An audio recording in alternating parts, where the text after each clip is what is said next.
हमारे साथ जुड़ेंगे समय संवाददाता संजीव त्रिवेदी, आपका स्वागत है। अजय जी, आप का रिएक्शन लेना चाहेंगे सबसे पहले राशिद अल्वी साहब ने जो बोला है?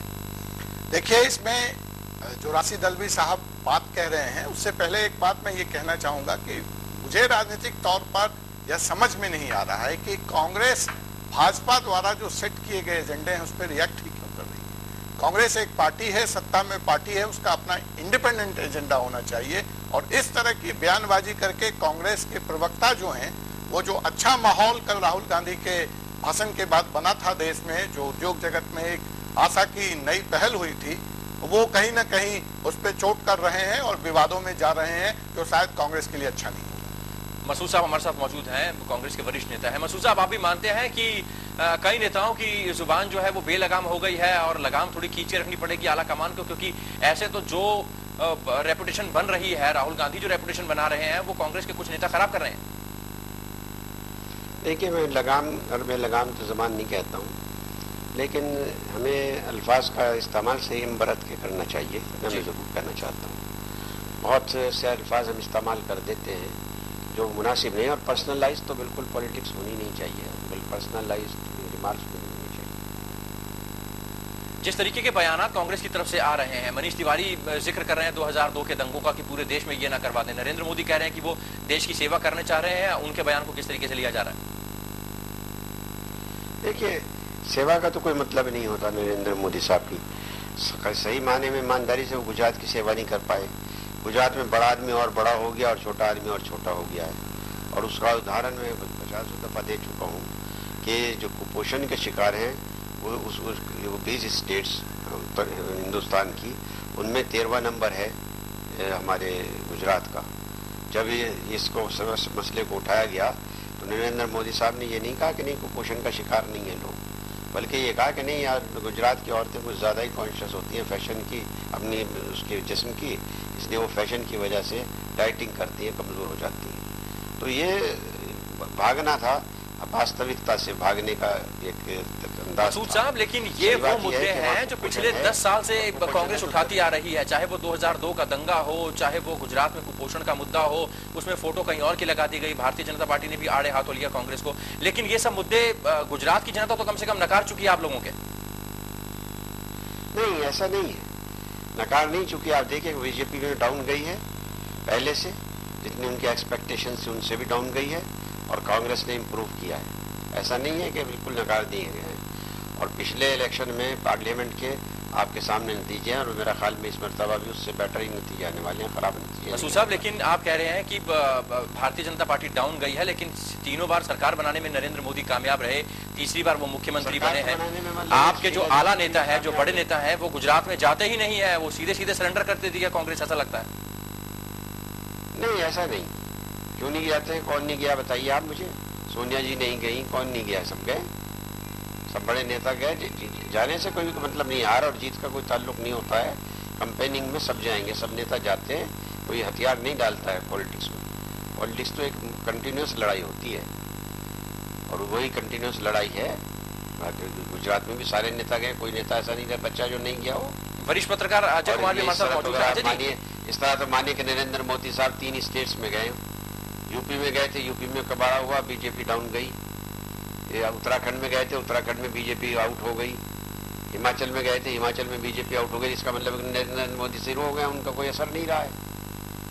अजय जी, लेकिन यहाँ पर प्रधानमंत्री तो जाते रहते हैं इलेक्शन में, अपना जाना अलग बात है और इलेक्शन के रिजल्ट अलग बात है। ये बात राहुल गांधी पर भी लागू होती है। बिहार में गए तो वहां पर कांग्रेस के लिए दिक्कतें हो गई, उत्तर प्रदेश में गए तो वहां पर दिक्कतें हो गई। चलिए, उस पर बातचीत बाद में करेंगे। हमारे साथ अभी अजय कुमार मौजूद हैं। अजय जी, प्रधानमंत्री कहते हैं वो रेस में है, फिर कहते हैं वो रेस में नहीं है, फिर कहते हैं राहुल गांधी अगर आएंगे तो स्वागत है। कंफ्यूजन क्रिएट हो रही है। नहीं, कंफ्यूजन ठीक है। और उसके पहले मैं एक बात कहना चाहूंगा, रशीद मसूद जी जो कह रहे थे, वो जाते हैं दिए अक्सर अपनी गलतियों से, हर बार कसूर हवा का नहीं होता। कांग्रेस को देखना पड़ेगा कि हवा का रुख आप अपनी तरफ मोड़ें, न कि हवा की गलतियों का इशारा करके अपने दिए को बुझाने का इंतजाम, चाहे वो बेनी बाबू हो, चाहे राशिद अल्वी हो, जिस तरह के बयान दे रहे हैं और भाजपा द्वारा सेट किए गए एजेंडे पे कांग्रेस रिएक्ट कर रही है, मुझे उसका कोई मतलब नहीं दिखता है। और जहां तक आप प्रधानमंत्री पद के लेकर के कंफ्यूजन की बात करते हैं, तो मुझे तो लगता है कि एक अनार और 100 बीमार, जिसको देखो वही प्रधानमंत्री बनना चाहता है। क्या जयललिता, क्या नवीन पटनायक, क्या नीतीश कुमार, अरे वो दौर याद करो जवाहरलाल नेहरू का, जब ढूंढे से इस देश में प्रधानमंत्री नहीं मिलते थे। और आज ऐसा लगता है कि होड़ मची हुई है, तो ऐसा करते हैं कि 100 प्रधानमंत्री घोषित कर देते हैं इस देश में। मुद्दा ही कोई नहीं रहा। लगता है पूरा देश एक चीज के पीछे पागल है, और वो है कि प्रधानमंत्री इस देश का कौन बनेगा।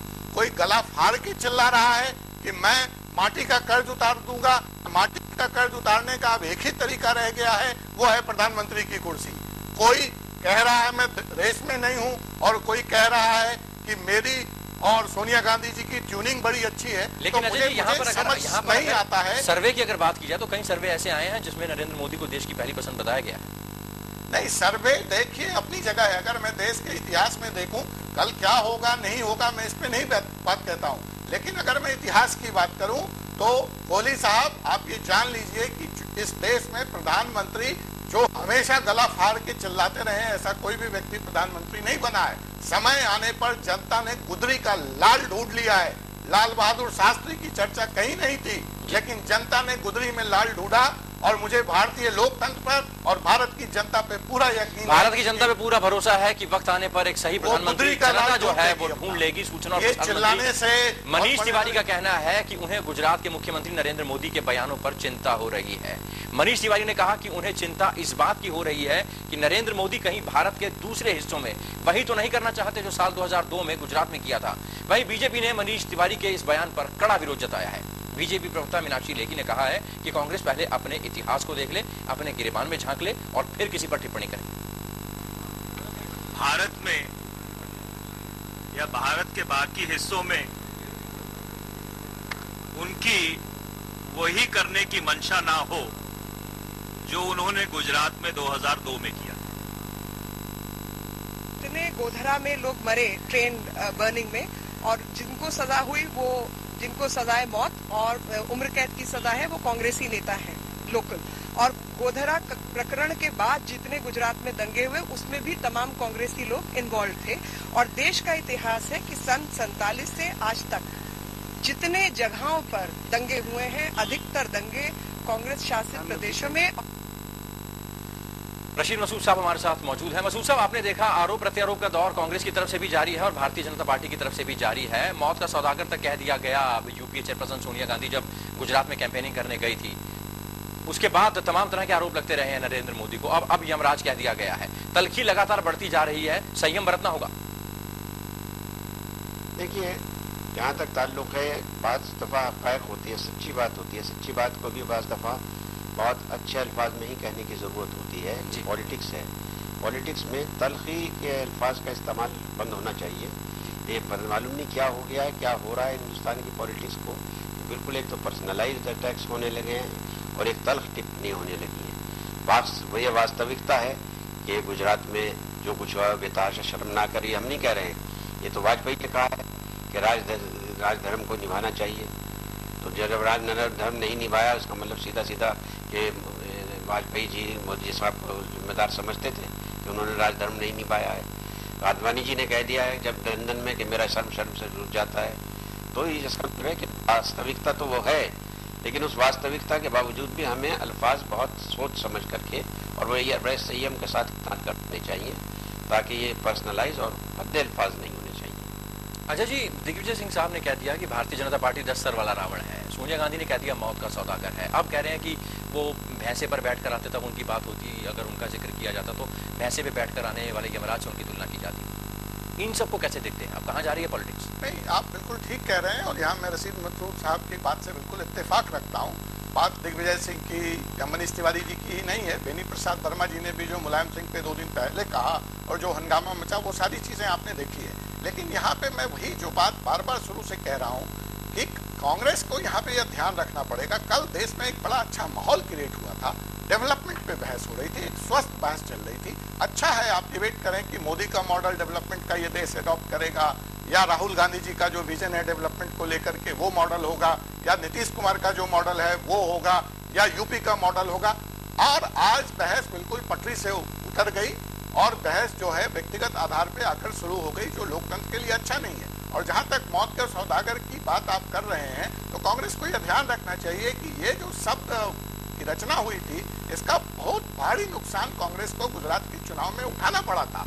और भाजपा की कोशिश होगी कहीं न कहीं से, अगर मोदी उसके नेतृत्व करते हैं, कि फिर से देश धर्म के आधार पर पोलराइज हो जाए और वोटिंग धार्मिक आधार पर हो, जो कहीं से भी देश के लिए ठीक नहीं है, देश की राजनीतिक पार्टियों के लिए ठीक नहीं है। तो कांग्रेस की प्रवक्ताओं को और कांग्रेस के नेताओं को इस बात का विशेष ध्यान रखना पड़ेगा कि जो पोलराइजेशन की कोशिश दूसरे दल की तरफ से होगी, जो अल्पसंख्यकों को बाहर रखने की कोशिश होगी। गुजरात का जहां तक रिकॉर्ड है, जिस माल न्यूट्रिशन की चर्चा कर रहे थे, माइनॉरिटीज के डेवलपमेंट्स में गुजरात का रिकॉर्ड बहुत खराब है। और अगर मैं आपको बताऊं तो वहां पे जो स्वाइन फ्लू से डेथ हुए हैं, एक वेंटिलेटर जैसी स्वास्थ्य की बुनियादी सेवा नहीं है, देश में वर्स्ट रिकॉर्ड है। तो ऐसे हालात में कांग्रेस को इन मुद्दों पे फोकस करना चाहिए, उनके डेवलपमेंट्स के जो कमियां हैं, जो खामियां हैं, वो गिनाना चाहिए, न कि 10 सिरों वाला रावण और यमराज की उपाधि दे करके वह भाजपा को एक बढ़िया बढ़त लेने का मौका दे। मसूद साहब, नरेंद्र मोदी का रोल मॉडल जो है वो कांग्रेस को पसंद नहीं है। राहुल गांधी सिरे से नकार देते हैं कि एक आदमी आएगा घोड़े पर और वो जादू की छड़ी घुमाएगा और सब ठीक हो जाएगा, ऐसा नहीं होने वाला। लेकिन 9 साल तक आपकी सरकार रही है, राहुल गांधी कुछ सरकार में रहे हैं, 7-8 साल से सक्रिय राजनीति में है, और फिर वो सपने ही दिखा रहे हैं कि ये हो जाना चाहिए और वैसा करना चाहिए, सिस्टम में परिवर्तन लाना चाहिए, सिस्टम बदलना चाहिए। तो आखिरकार 9 साल में किया क्या सरकार ने? देखिए, सिस्टम में ऐसा नहीं 9 साल में ना किया होता तो सन 2009 में वापस ना आते जी। जो कुछ ना कुछ तो किया है, जो पब्लिक ने 2009 में वापस कर दिया। वरना 2004 में बीजेपी ने तो इंडिया शाइनिंग का नारा दे दिया था, उन्हें तो लग रहा था सबकी शाइनिंग हो रही है, लेकिन उसके बाद हार गए, इसलिए कि उन्होंने किया कुछ नहीं था, सिर्फ नारेबाजी दे रहे। जिस तरह गुजरात में हो रहा है कि किया कुछ नहीं है, नारे दिए जा रहे हैं, बिल्कुल उसी तरह से इंडिया शाइनिंग का भी हो रहा था। और बीजेपी कांग्रेस रिपीट हो गई, और मुझे उम्मीद है कि 2014 में भी रिपीट होगी। जिस तरीके पे अपोजिशन पार्टियों ने पार्लियामेंट को ठप करने का काम किया हुआ है और बिल पड़े रहते हैं, पास नहीं हो पा रहे हैं। राइट टू फूड है, अब ये बिल पास नहीं हुआ। अब देखिए कितना उसके बाद कितना इम्पैक्ट पड़ेगा। लैंड एक्विजिशन का बिल है, वो पास हुआ है, लेकिन अभी फिर वो उसमें हो गया है। तो ये सारी चीज़ें हैं जो रफ्ता रफ्ता करके जा रही हैं, जो जहाँ कांग्रेस की कुछ मजबूरी हैं, क्योंकि एब्सोल्यूट मेजॉरिटी में नहीं है, तो कहीं बाहर से भी मदद की ज़रूरत पड़ती है। कभी कभी जब वो मदद नहीं मिलती है तो बहुत से बिलों को वापस होना पड़ता है, बहुत से उसको रोक, तो सारी चीज़ों को देख कर के लिए। लेकिन उसके बावजूद भी हम जा रहे हैं आम आदमी के दुख और दर्द के दूर करने की तरफ जा रहे हैं, और उसी लिए ऐसे ही कानून बनाने की कोशिश भी की जा रही है कि जिससे आम आदमी का दर्द दूर हो। जैसे मैंने बताया कि ये दो बिल को मैंने एग्जाम्पल के तौर पर आपको बता दिया, तो ये पड़े हुए हैं लंबे, पार्लियामेंट ही नहीं चलने देते, पूरे सेशन गुजार देते, निकाल देते हंगामा करके किसी एक इशू को पकड़ करके, और फिर मालूम हुआ कि वो इशू तो नॉन इशू था, कोई इशू ही नहीं था, बाद में निकलता ही है। तो ये सारी मजबूरियाँ हैं, और मैं समझता हूँ इस सब के बावजूद 2014 में कांग्रेस को ही दोबारा वापस आना है। उम्मीद है कांग्रेस के दिग्गज नेता राशिद मसूद साहब को कि कांग्रेस एक बार दोबारा से सत्ता में वापस आएगी। राहुल गांधी अघोषित हैं, अजय जी, नरेंद्र मोदी भी अघोषित हैं, अभी तक इनको प्रोजेक्ट नहीं किया है किसी ने भी, ना यूपीए ने ना एनडीए ने, लेकिन बावजूद अपनी जमीन तैयार करनी शुरू कर दिया दोनों नेताओं ने। नहीं, आप बात बिल्कुल ठीक कर रहे हैं। एक अघोषित घोषित है और एक घोषित अघोषित है। मैं इसको ऐसे परिभाषित करना चाहूंगा कि राहुल गांधी को पार्टी चाहती है, लेकिन वो मानने को तैयार नहीं है, और उधर घोषणा हुई नहीं है, और ये गला फाड़ के चिल्ला रहे हैं कि मैं माटी का कर्ज उतारना चाहता हूँ। तो ये फर्क है कि घोषित अघोषित और अघोषित घोषित।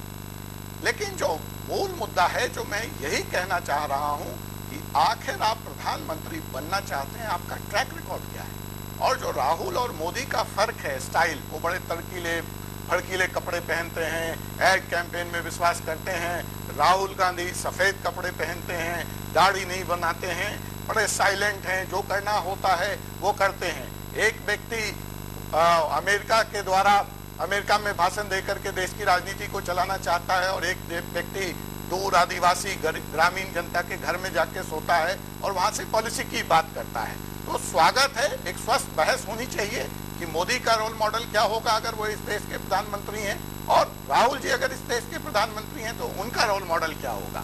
और जहां तक आप अभी बात कर रहे थे कि 9 साल से यूपीए की सरकार है, 7 लाख करोड़ की परियोजनाएं लंबित है, सरकार को इस विषय में कुछ सोचना चाहिए। मोदी जी का रिकॉर्ड खराब है माल न्यूट्रिशन पे, वो मैं भी कह रहा हूँ, वो सहमत है, वो फैक्ट्स है। वहाँ कैग की रिपोर्ट आई है, गुजरात में 1000 करोड़ रुपए लूट की बात है वहाँ पे, और भी बहुत सारे जो उनके डेवलपमेंट का मॉडल है उस पर सवालिया निशान लग रहे हैं। इसीलिए उनको अमेरिका के उस विश्वविद्यालय में अंतिम समय पर भाषण देने नहीं बुलाया गया। लेकिन मोदी जी की गलतियों पे ठीकरा फोड़ करके यूपीए या कांग्रेस अपनी जिम्मेवारी से भी नहीं बच सकती। ये पिछली जो बातें उठाई जाती हैं, 2002 का दंगा, वहाँ का दंगा, वो मंदिर मस्जिद की बात की जाती है। ऐसे में जो बीजेपी की जो वरिष्ठ नेता है मीनाक्षी लेखी, उनका कहना है कि कांग्रेस का भी दामन पाक साफ नहीं है। मसूद साहब, आपसे मैं ये जानना चाह रहा हूँ, मुंबई दंगों की बात करें, 1984 दंगों की बात करें, असम दंगों की बात करें, हैदराबाद दंगों की बात करें, तमाम आरोप लगा दिया आप पर भारतीय जनता पार्टी के नेताओं ने। देखिए, दंगे तो हो सकते हैं, लेकिन दंगों में सरकार का रोल न्यूट्रल रहे, ये जरूरी है।